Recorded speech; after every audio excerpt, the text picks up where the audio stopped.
Hazel and Cha-Cha Save Christmas from the Umbrella Academy world. Umbrella Academy universe. I flipped it when it first came out, and I like the artist. Was intrigued by the premise, but for some reason it didn't hold my attention. And then we watched the show, and then I was like, oh, I'm gonna go back and look at it. There's always the thing when you watch something that you haven't read to then pick it up to see the comparison and to see like what TV changed or what a movie left out or added to an original property. And so then I went back to it and I was like, oh, this is actually really fun and really good. So my favorite single issue of the year has to be House of X #2. So for those of you who don't know, the House of X and Powers of 10 miniseries takes the X-Men in a very new direction under the guise of Jonathan Hickman. House of X #2, however, tells the new history of one character, Moira McTaggart. As soon as I read this issue, it really, really resonated very hard with me as a very, very strong single issue. I was thoroughly impressed with it. I still think about it to this day. And for what it does to X-Men's past and X-Men's future, it's a really, really exciting issue. There's one segment in it where there's kind of a confrontation between Moira and Destiny. And it is a very, very cool scene. I was really floored with the dialogue between the two of them. All around, it's a stellar entry in a very stellar series. Star Wars Age of Rebellion Han Solo. It was part of the Age of Rebellion series, mostly because I'm just a huge Han Solo fan. I'm just a huge Harrison Ford fan, which is what brought me to the character. And so now anything that comes out with like Han Solo in the title or on the cover, I kind of pull to the side for myself. Green Lantern #7, Grant Morrison's Green Lantern run has been like insane overall, but in #7, Hal Jordan has to go inside of his Green Lantern ring and finds that there's an entire civilization in there. And the panel layouts and the way that the whole issue is composed was crazy and very cool, and I loved it. Almost no competition, hands down. This may be the best single issue of 2019 for a lot of people out in the comics world, and that is Jonathan Hickman's House of X #2. Surprising no one, Jonathan Hickman turned the X-Men universe on its head, and House of X #2 is kind of the keystone to putting it back together, making it all work. It is such a loving look at the history of X-Men and an opportunity for them to just give it a complete revamp. Without changing anything about the history, they have done an astounding job of making it relevant, making it interesting, making it surprising. I have 3, and we're just gonna go with the girl power theme. I like Jen Bartel. She wrote actually a book called Blackbird. I think it was her first comic that she's actually put out.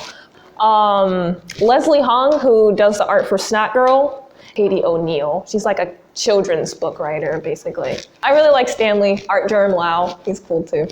My favorite artist of the year was Alexander Forbes, who I guess recently has been doing Hobtown mystery stories. I think this is the only thing that I'm aware of by the man. He and Chris Burton work so well together on this book. It's really impressive to see, in most cases, what an artist does with a script, but he really went to the top of my best artist list because of his work in this book. The way I promote this book to people is it's very much like if David Lynch got a hold of Nancy Drew and the Hardy Boys. It is a like rural mystery story at the heart of it, but told through that David Lynchian lens where everybody's got a dark secret. There's a lot of weird psychological, there's some body horror, some very weird kind of surreal stuff going on, but the art is so plain and detailed enough where you get exactly the amount of information that they want you to have at that point in time, and it's so elegantly done. It makes the book so gripping. My absolute favorite artist is David Mack, and I also got to meet him at San Diego Comic-Con. He is the most humble man I have ever met. His work is amazing too. He's got this really painterly type style that I haven't seen much in comics, but he works in watercolor, and it's amazing. I first saw David Mack's work on Action Comics 1001. He was the B cover for it. And I was like, what is this? I've never seen a comic like this before. Like, how can I find more of this? And it just so happened he has an artist book. It's called Reflections. And we had it in the shop. And from there, I found that book and just like dove deep into his work. And yeah, but that cover is like my favorite because it's what led me to his work. Tyler Crook, I kind of started reading some of the older Harrow County stuff and got super into that. So when Manor Black started up with Cullen Bunn and Tyler Crook doing the art, I was like really quick to like get on that. And I've been like just absolutely in love with his art all of this year. As I mentioned with Ghost Tree, Simon Gain, his line work is just so beautiful to me. I love it so much. He did a miniseries a couple years ago called They're Not Like Us. I fell in love with his artwork then and couldn't wait. I would have read this story if it was just about a rock, you know? Like, I just wanted to look at the beautiful pictures. The artist Dave Cooper has recently gone more towards a fine arts direction, and that is recently manifest in an art book that we just got in called The Pillowy Art of Dave Cooper. He does an amazing job of making the grotesque beautiful. He draws very exaggerated female forms.